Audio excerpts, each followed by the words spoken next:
geceme ulduz kimi. Bakışın yandırdı kalbimi alov kimi. Gözüm seni aktarır her an yine. Bu sevda yazıldı taleyime. Kirpi altından gülüşün değer canıma. Nezerdeydi bu eşkin her anına. Bir bakış yetti dünyam değişsin.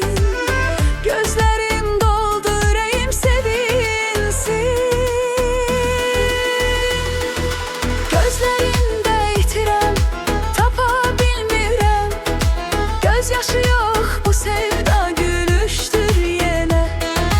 Susan gözler danışır sensiz kalanda. Bir bakışın yeter yanımda ol sende.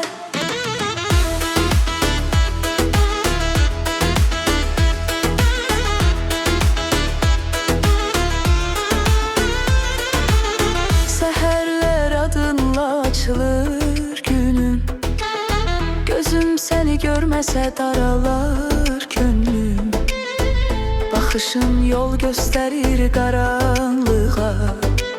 Sevgi düşür bu yüreğin kanına. Kirpiklerin kölge salar geceme. Nezerin değerse düşmerem kedere. Gözlerinde bir dünya kurmuşam ben. Bir bakışınla yaşayıram her dem. Gözlerinde itirem tapa bilmirem. Gözyaşı yok bu sevda gülüştür yine. Susan gözler danışır sensiz kalanda.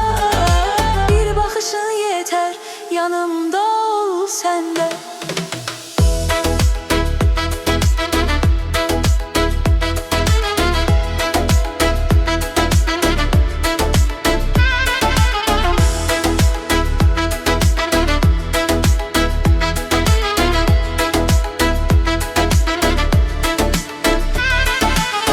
Gözüm yolda kalar gece gündüz.